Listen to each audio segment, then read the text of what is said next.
I'm not a YouTuber, and neither do I want to be.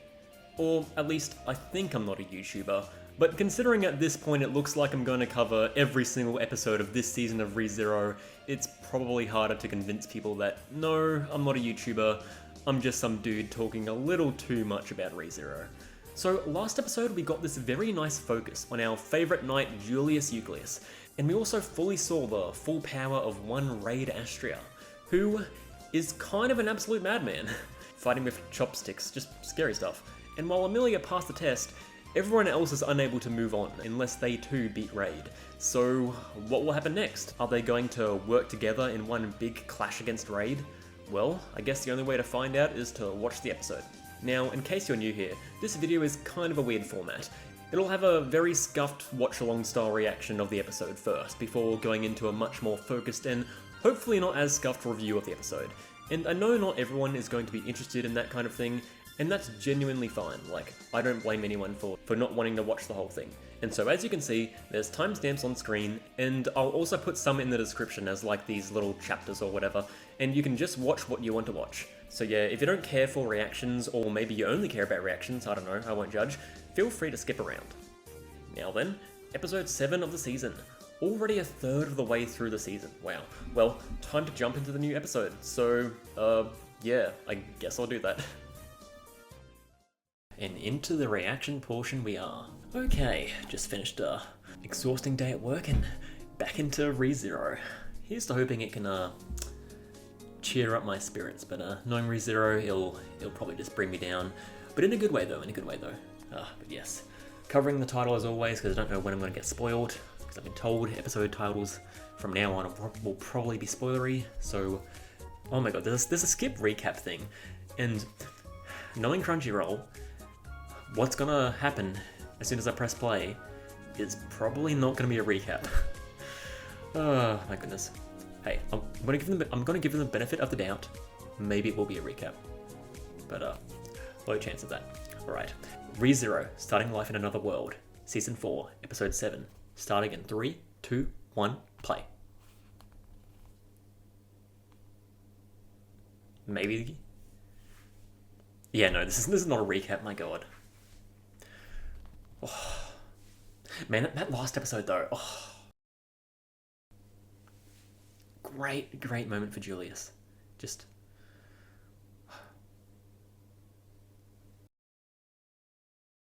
I love how the show brings characters into places you wouldn't expect out of them. And Subaru's been brought to that so many times, but Julius being brought to a similar sort of state last episode, oh, that was good. Patrash is great.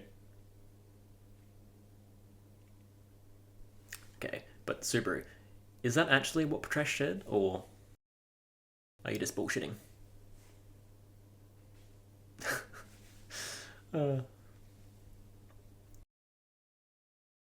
Rem is very sleepy. Yep, Crunchyroll is still considering this a recap. My god.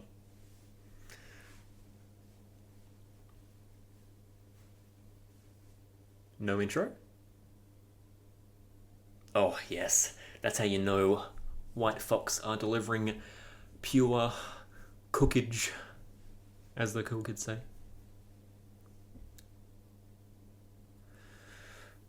Well, I mean, I don't think it's too out of the realm of possibility that Julius did that, you know? It could have ended in failure for all of us. I mean, yeah, but you know, I can understand why he did what he did. Not even that sham sage there. Oh yes, deliver us some absolutely lovely shower scenes.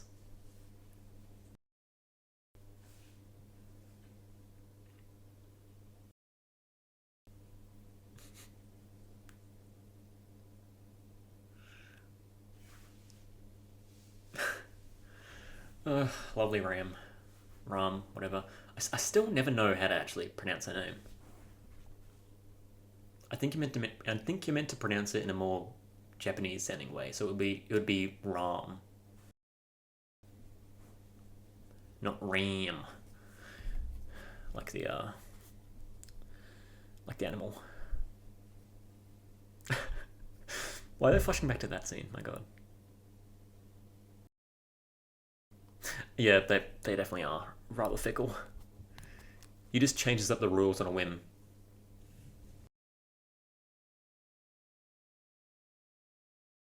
That's another thing. She says take it slow. There might be some sort of like temporal thing going on here. Yeah, because Shallow waited hundreds of years. She doesn't think she's a spirit. And, well, there's a genuine possibility that she could be some kind of Ma beast, which I've theorized about that in between videos. I've been watching over you for all the while. But in between videos, I've been theorizing about it, and I've been theorizing about what Shala is. I just never mentioned it in a video. I think she could be a Ma beast of some kind. That like Flugel like must have done something to give her some like human form or something, like because Flugel is supposedly the real sage, so he must have some crazy magic. So I wouldn't be surprised if he would somehow be able to turn a Ma beast into a person. And really, it's all just because of how Melee was glancing at Shala earlier. But still the scene.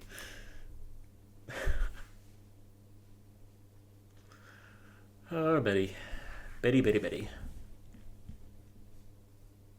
Just like sitting down having dinner. I don't think that's how mana works, Subaru.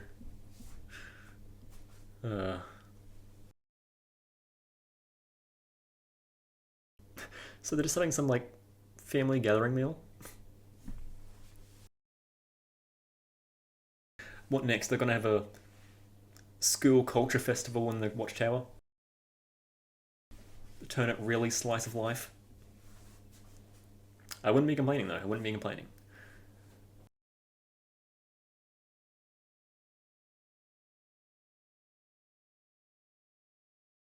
She eats Marbeast. Okay. Huh. I mean, there's a bunch of dead ones. I mean, they're dead and cooked in the basement. So you know, the half witch is apprenticed. Oh, she might also mean Satella. Wait, no. Satella's not half witch. She's half elf. Unless that was a Crunchyroll mistranslation. Oh my god! That is a wallpaper shot if I've ever seen one. My god. I'm like shaken from how like fantastic that shot was. Oh my god.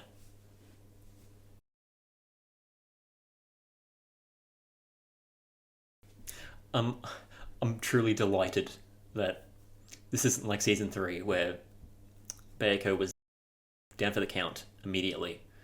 We can actually get lots of her and Subaru together. It's just so lovely. Really just following up what we saw of them two at the end of season 2. Julius.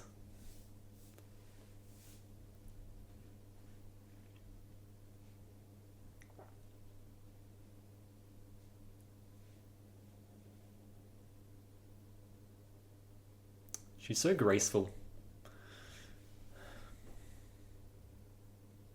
Even if she's asleep. Taking a fat nap. Oh my god. I don't even know what I'm saying.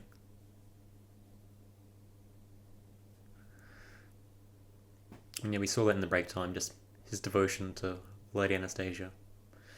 But no, that's not actually Anastasia, that's Aridna, so she's not really able to reciprocate that exactly. I mean, Aridna doesn't really know how Anastasia acted back then towards Julius. And to be honest, we don't really know either, so we don't know how good of a job she's doing at it.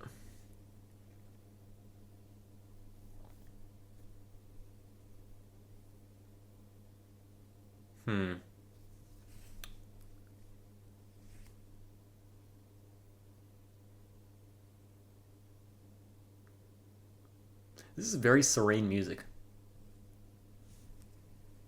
It's a nice little soundtrack to listen to at 12:11 a.m. Okay, this is too peaceful. What is this music? What is this music? Oh my god, no. You can never be too safe for Free Zero. I'd love it if this was just a nice like breather episode, but oh, okay. Well, she could have just gotten up and wait, what? The dove. Oh my god, it's the doves that were leading, and we were surrounding Subaru.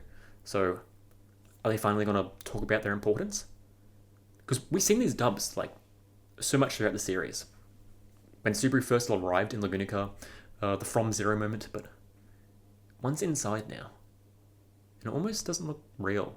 Kind of looks like an astral projection.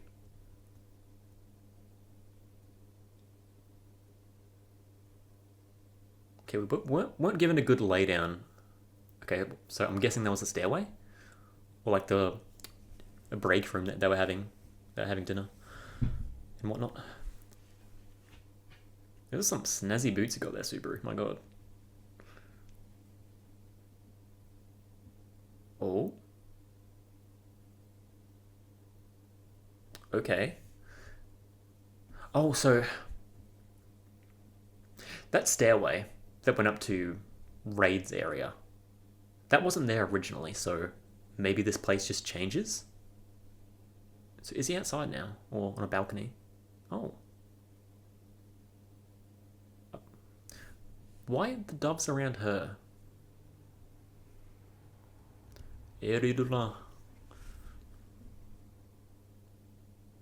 Okay, yeah, you can see them up close. They are doves. Or white pigeons or whatever. I think doves and white pigeons might be the same thing. I'm not a birdologist though.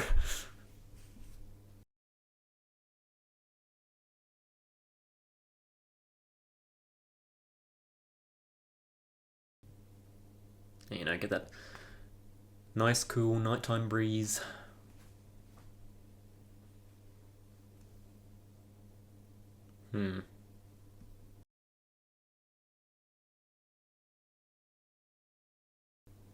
Like, if this was a visual novel, a character just like serenely looking out here, that would just be like a dumb it doesn't thing. That wouldn't mean anything. But this is an anime, so they're showing this, and there has to be some importance for why she's doing this. Yeah, no, I don't buy it being an aimless stroll. But what would she be doing? And this is an echidna without the memories of the real echidna.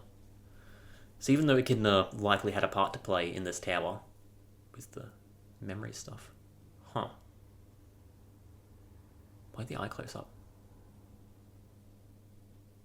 This is really creepy. Oh my god, that point of view was like creeping me out for a little bit. And with me, she's pretending to be Anastasia, but with me. Huh. The scene is fascinating. Just who are you? Who am I?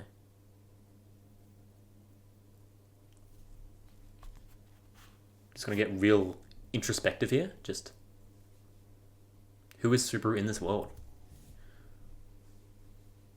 That could be interesting.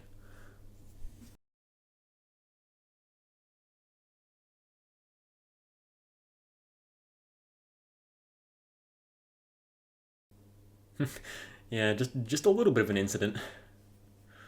Uh, huh. Has Ridna actually been like genuinely like pissed off? What is your true connection to Shala? Huh. Maybe she thinks there's something that Subaru's not telling them, which we know that's not really the case, because they wouldn't show something. They wouldn't like not show Subaru doing something that important like meeting a new character, but I can understand Anastasia or Aridna thinking that. There's no change. And is still sleeping deep within his body.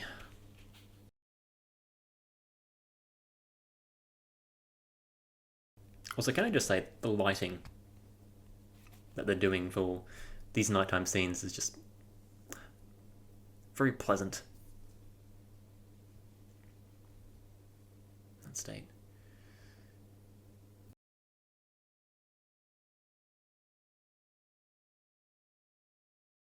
I mean, supposedly, but I feel like I don't have a good enough read on Anastasia to know if she'd be like that, but she has a reason. Because it's what she wants.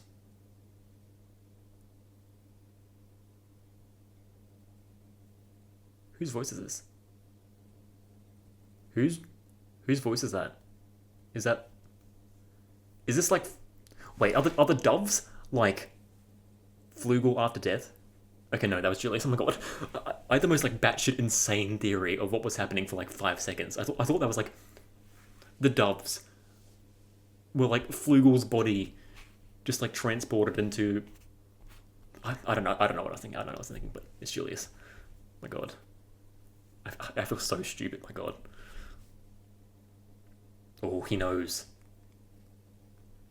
Yeah, just air it all out. Just no more secrets.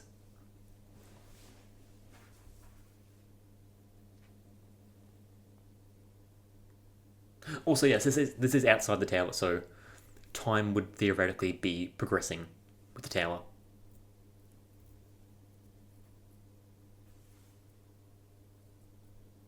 Yep, just outright saying it.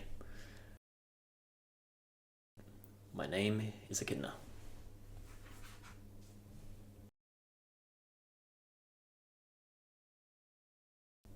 Just so matter of fact. Pretending. Oh.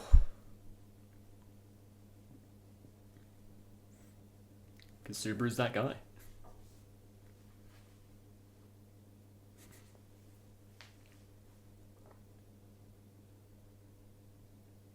Oh my god, just... All the gut punches to Julius, my god. They really have to be doing this. Just... bringing him down further even when he's at his lowest, my god.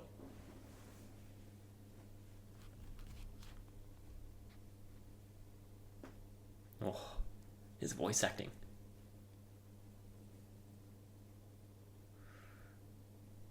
Right now, the thought of it letting even one thing slip away frightens me. My god, what a line.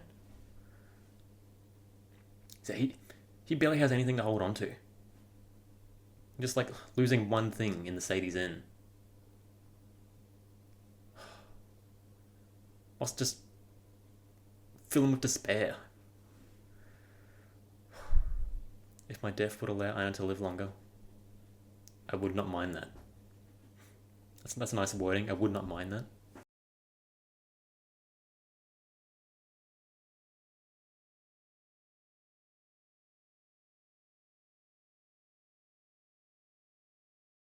Don't want to abandon her. I want her to be happy.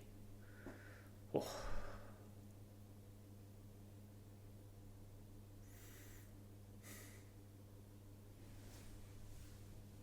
Like that little shift in Julius's expression.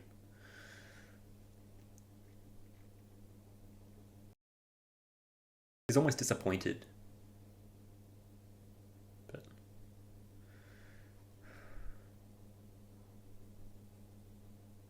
yeah.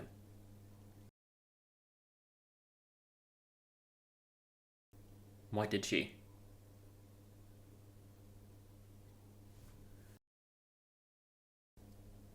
I mean, probably because she just desperately wants to get further up the floors to find some way of getting her body back.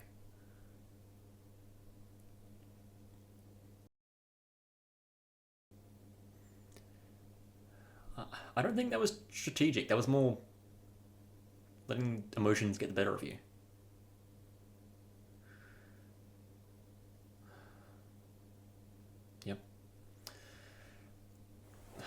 there could have been death in that moment. I don't know if Raid actually would have killed any of the guys, but there was always the fear of that. Like, truly, I thought there might have been a death in that encounter. Or at least a Subaru death.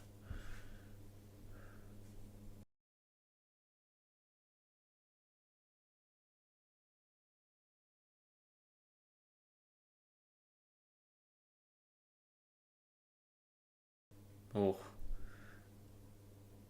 Just as you didn't tell me about Lady Anastasia and Echidna. Oh.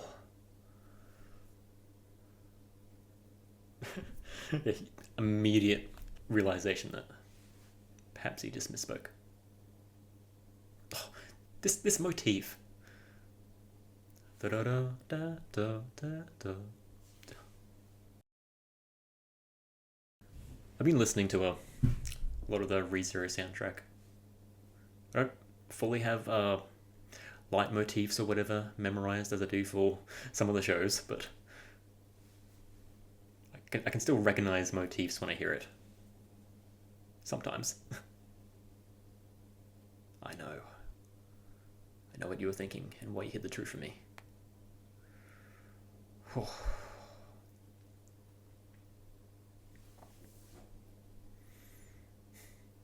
It's like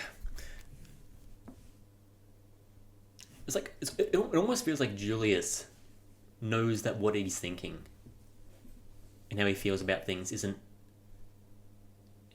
100% warranted, but he still feels that way anyway.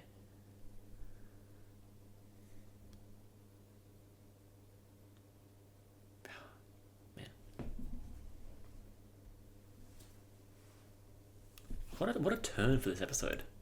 I mean, it feels very necessary, but Ram, seriously?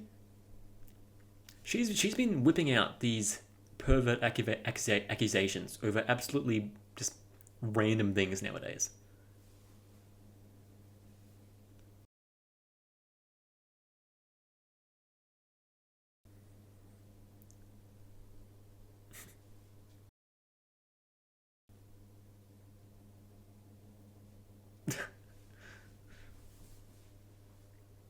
It's very nice that we're getting Ram this arc.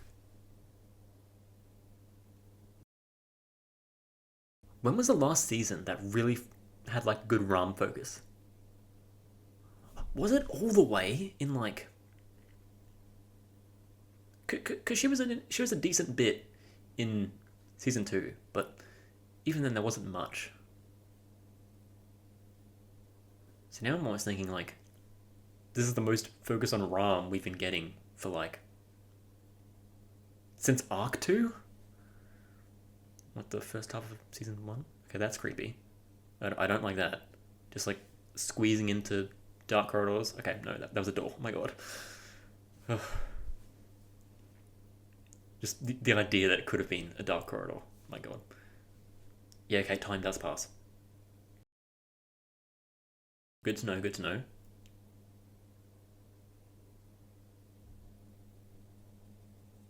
The lack of any soundtrack right now is interesting. So Goku won't feel bad about what he's done. Did he sleep in?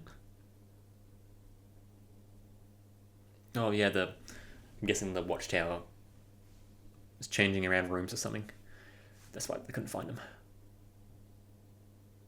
I'm assuming, at least.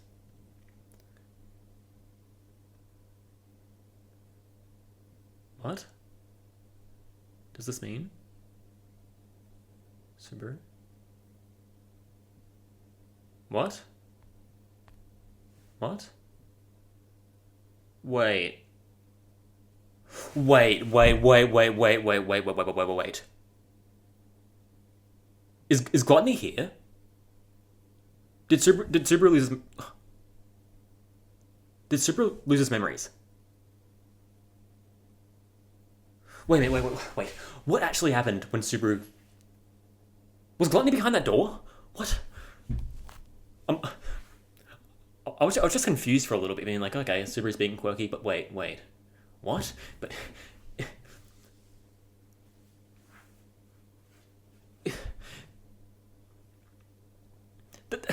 has to be what happened, but... unless there's some other memory fuckery going on, but... Also, this idiot is a banger. Oh my god. Oh. But... If gluttony is here, then... They must have just... It must not be gluttony then. It must just be some, like... Wait. Was it like the Black Serpent or something? Is the Black Serpent in this tower? Because thinking of gluttony abilities. Although the White Rabbit wasn't really similar at all to the whale, and what we've seen of the venom of the Black Serpent isn't really similar to the whale either. Also, that's the end of the episode, by the way. Yeah, what we've seen of the whale, what we've seen of the serpent's venom isn't really similar to the whale either, but I'm getting more beast vibes from what happened, because if it was an actual person, like one of the gluttonies, would they just be satisfied with just Subaru? Oh, unless we've only seen Patrash, Amelia, and Betty. We haven't seen what happened to Ram, Shawa, Julius, Anastasia, Maylee. We haven't seen what happened to those guys. Could just be completely off base though. Okay. Okay, I appreciate that the what the fuck moment happened at the very end, and like wasn't super gory or whatever, because I really appreciated this episode having like a more slice of life feel, you know? And like, yeah, like the arena scene with Julius and all that, like there was some tension to that, but still, it wasn't anything. It wasn't unpleasant or anything like that. It was still a nice scene. No, I was gonna say I was wondering if it might have been like a similar sort of scene with Subaru and Wilhelm in that giant first episode of season 3. That was a good moment back then, but that didn't really happen with Arinda. No, it was more. It was something else entirely. Like, it almost feels wrong talking about other things that happened in this episode when... yeah, that is how Subaru acted when he got summoned to Lagunica. Oh, wait a minute. And there were a lot of doves when he got summoned. But we saw all those doves together surrounding Aridna, and that was before he supposedly lost his memories. Oh my god, wait. I've been thinking too in the moment. Now I'm thinking about where things will go from here. Oh my god. This is so messed up, because Subaru has been the one constant that actually remembers when people get things taken by gluttony. And I always assumed that's because Return by Death, that authority, so to speak, envy authority or whatever you would say it, I always assumed that had like, that gave him just complete nullification against any memory fuckery. And that's why whenever people forget about Rem, he would never forget. And like, you could always say, oh, that's like main character plot armor, but like I always assumed, okay, that's like an actual reason for it. He has a thing with the Witch of Envy. Witch of Envy, you could almost say that Return by Death is his memory from the future being returned to a previous state. And so it made sense that he wouldn't be affected by gluttony.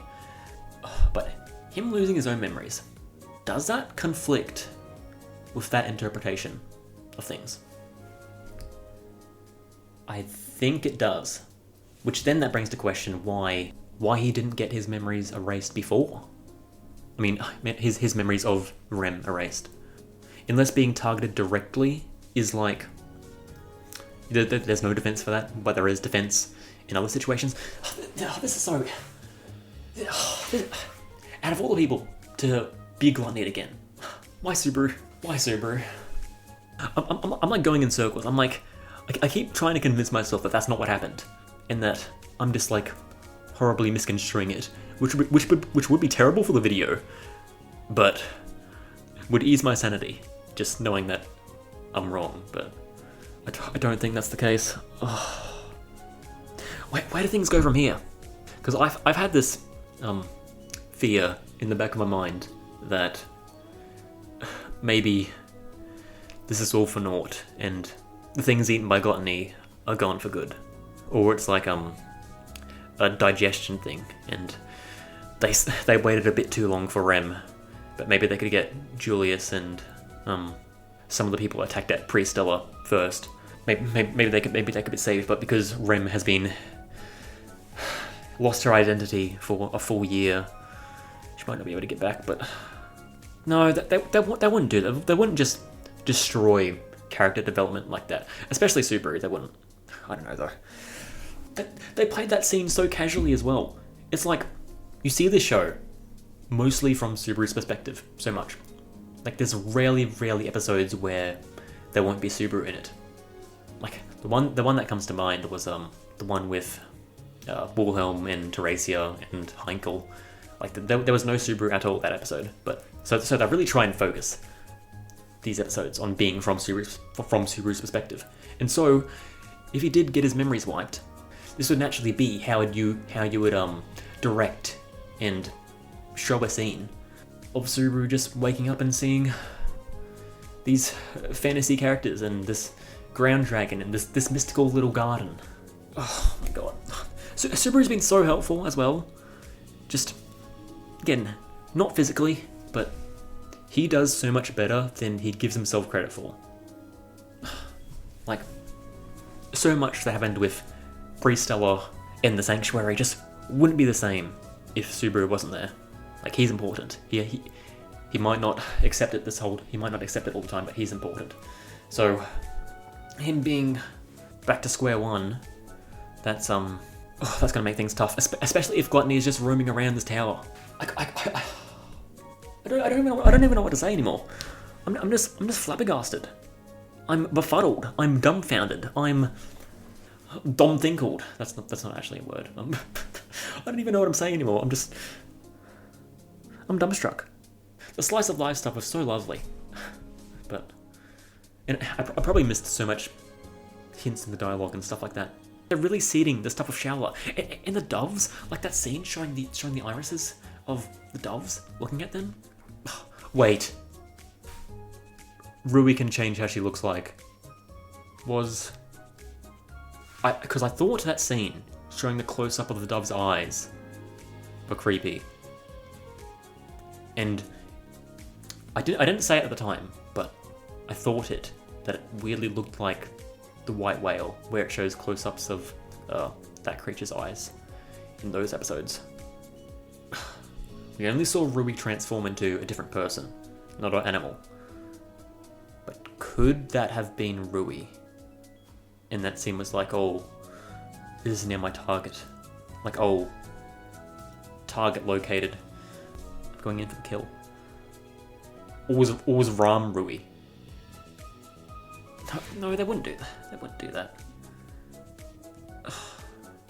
The Gluttonies don't seem to be able to control themselves. Like, they can't hold themselves back, so if it was Ram, if Ram was a Rui, rather, Rui would have revealed herself immediately like that. Oh, this is messing with my brain. Who's to say there's not something else in this tower? We saw that eldritch deity in the basement. Who's to say there aren't more skeletons in the closet of this tower, so to speak? Oh, I need to cut it off. I'm just going to be talking forever. My god, this is a 36-minute recording. Okay, I need to stop. Okay, I will see you back for the review portion. Oh my god, what a mindfuck. Okay. I know I said I'll go to the review portion, but I just realised we never got the title of the episode. So I'm gonna... because I was warned that future episodes might have spoilery titles. And I'm just like, oh my... ReZero, Starting Life in Another World, Season 4, Episode 7. Walking out of the convenience store and into a wondrous world. Oh my fucking god. Also, I'm so glad I covered the title now. Because 99% of the people watching this episode would have just gotten that spoiled for them. Unless they just really didn't pay attention. Or just put it on autoplay or whatever, but... oh my god.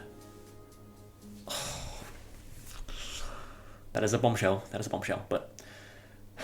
yep, okay. Now, actually, onto the review portion, my god. What's up guys, it's your boy, and I'm here to review this new seasonal anime that came out. I think it's called ReZero or something like that. Yeah, it's a really short first episode, but it was kind of cool, I guess. Like, you got this. It's kind of interesting that there's already people that seemingly know the isekai protagonist. Like, I wonder if they're also from the other world as well. So there's so many possibilities. I wonder what fun and wacky adventures these guys will get up to. Oh my god. Okay. Let's stop the cope.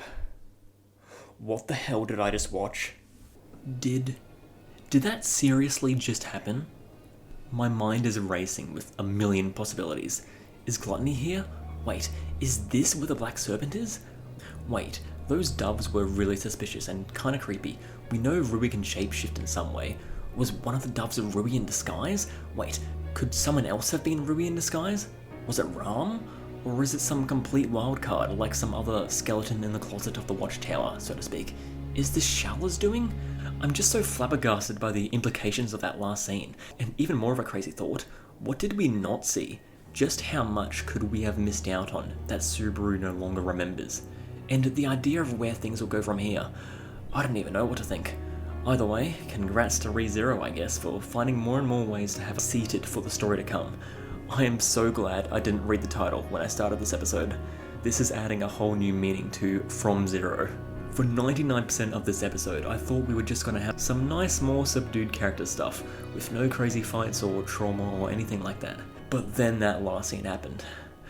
Okay. I think maybe I should slow things down a bit and take it from the top. Aridna being someone finally asking where did he come from and just how strange and weird and suspicious Subaru is. Like, every conversation with this man, he says, in their eyes, some absolute nonsense foreign words. So in their perspective, of course he's suspicious. And yeah, there's the whole thing of him literally not having any background in this world.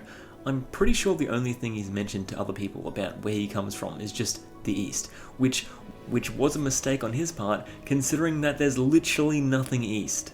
Anastasia looking into this guy that just like that managed to beat the white whale, who previously remained unslain for centuries. Yeah, it would make sense that Subaru seems just a little out of the ordinary, but really, this brings to question what so many other characters truly think about Subaru. Aridna almost seemed a little scared of him, like she couldn't really trust him. How do the other royal candidates feel? Do they also fear his concerning amount of both unfamiliarity with the world, yet strange confidence in certain situations, like everything works out perfectly for him? The Julius character focus this episode was really great too.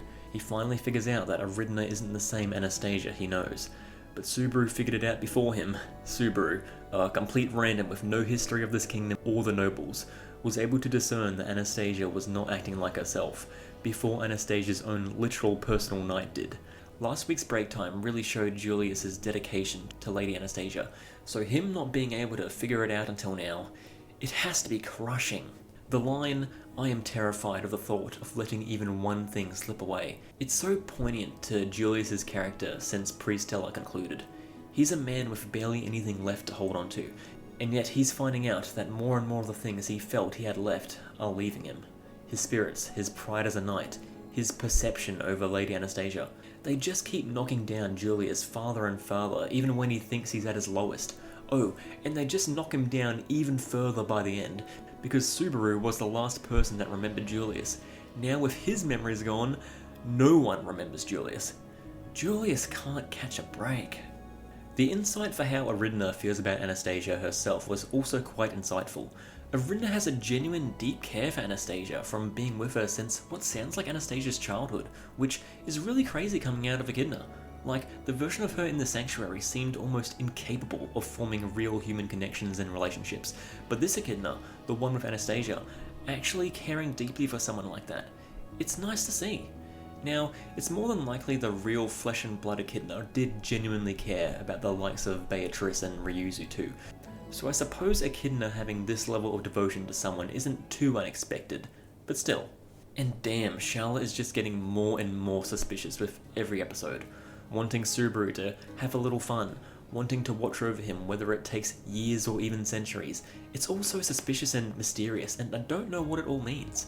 Like, yeah, you can take it surface level that she really, really, really likes her master and doesn't want him to leave and wants to stay by his side forever and ever, but Shala's clearly hiding something, so I'm not fully sure if I should be taking what she says at face value. There could be so many double meanings to what she says. Okay, so I never mentioned this theory I've been thinking in a video yet, so I suppose I should just do it now. I think there's a genuine possibility that, somehow, in some way, Shaola is actually a Marbeast. And most of this idea is just from how weirdly Meili has been acting around her. That one shot of her just smugly looking at Shaola like she knows something about her that we don't, and just all the weird things about Shaola, like her unusual long time spent alive despite supposedly not being a spirit, and not being an elf or a Sin Archbishop either. Also Shaola's insistence on her ponytail being a scorpion's tail, Shaola's strange irises, her just very, very eccentric behaviour, her table manners, or lack thereof rather. A lot of this could be chalked up to Shaola just being a massive weirdo because that's just her personality, or she's been by herself stuck in a tower for 400 years. And some of the other strange things about her, like her lifespan, is really just attributes of the tower and the distortions it's able to create. But it's still very curious. But what if Shaola herself really is built different, so to say? What if she is not a human at all?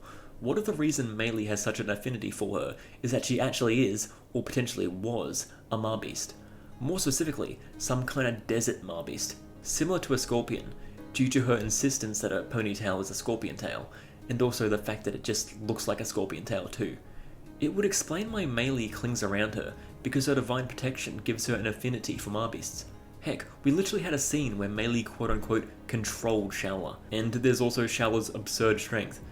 And then there's her diet: bears, horses, and sandworms. Initially I thought that if this theory was correct, she was just a random small scorpion in the desert. But there's massive sandworms.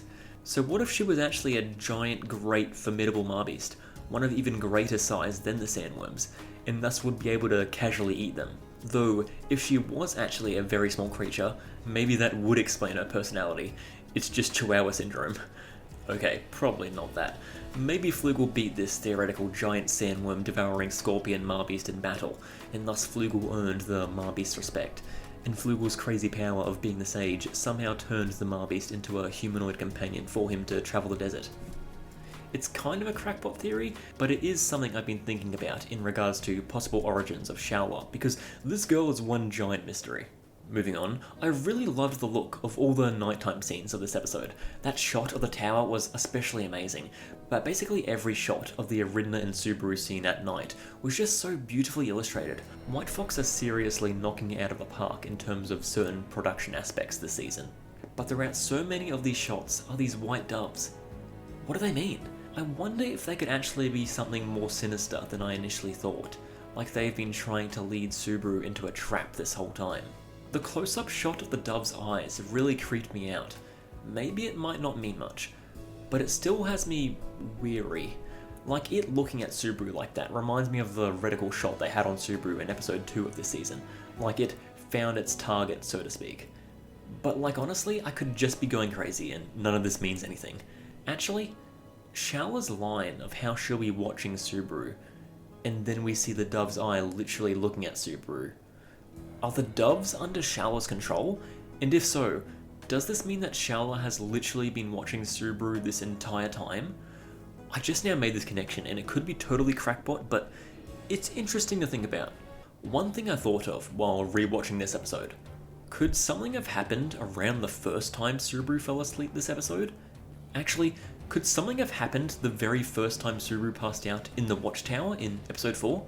In fact, Subaru passed out back in the sandworm tunnels in episode 3 too.